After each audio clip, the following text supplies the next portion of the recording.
நேயர்களுக்கு அன்பு வணக்கம். சமூக நீதி போராளி ஒருத்தர் தரமா சிக்கிட்டாரு, வசமா மாட்டிக்கிட்டாரு. நெட்டிசன்கள் வச்சு செஞ்சுட்டு இருக்கிறாங்க.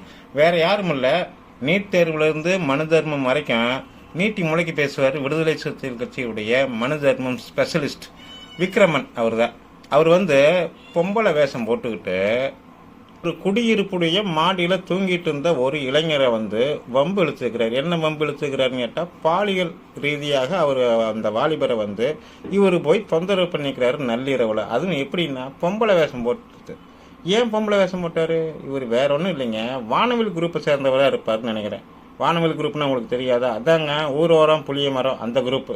ஏற்கனவே இவர் மேலே பெண்கள் மீதான சீண்டல் அப்படி இப்படின்னு சொல்லி ஏகப்பட்ட விஷயம் பாலியல் அத்துமீறல்னு சொல்லி பாலியல் புகார்கள் ஏகப்பட்டது இருக்குது. ஆனால் இருந்தாலுமே இவர் இந்த விடுதலை சிறுத்தைகள் அப்படிங்கிற போர்வையில் ஒழுந்துக்கிட்டு அடங்கமறு, அத்துமீறு, திமிரியல், திருப்பி அடின்னு சொல்லி எல்லா பக்கமும் நாலாப்பறமும் பாஞ்சிருக்கிறாரு. ஆனால் இருந்தாலும் ஊடகங்கள் இதை பற்றி பேசாது. ஏன்னு கேட்டால், அவங்களுக்கு நித்யானந்தா, பிரேமானந்தா இது மாதிரி காவி வேட்டி கட்டிட்டு காவி துண்டு போட்டுட்டு ஏதாவது சின்னதாக லேசாக ஒரு பொண்ணை லேசாக தலையில் தொட்டுட்டா கூட பொய்யா முறையான்னு கத்துவாங்க. ஆனால் இவர் என்ன பண்ணிக்கிறார், நள்ளிரவில் ஒரு வாலிபரை போய் பொம்பளை வேஷம் போட்டுட்டு போய் அப்ரோச் பண்ணிக்கிறார்.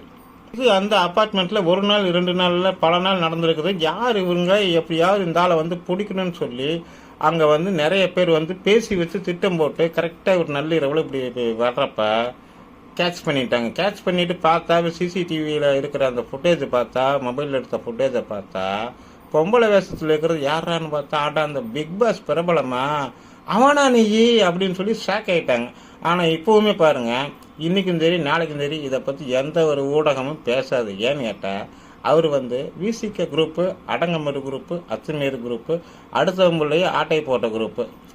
சாதாரணமாக ஒரு மீம்ஸ் சிஎம்ஐ பற்றி ஒரு மீம்ஸ் போட்டு கலாய்ச்சோம்னா உடனே போலீஸ்காரங்க தேடிட்டு யாருப்பா பிஜேபிக்காரங்க முதலமைச்சரை மீம்ஸ் போட்டு கலாய்ச்சதுன்னு சொல்லி பிடிச்சிட்டு போயிடுவாங்க.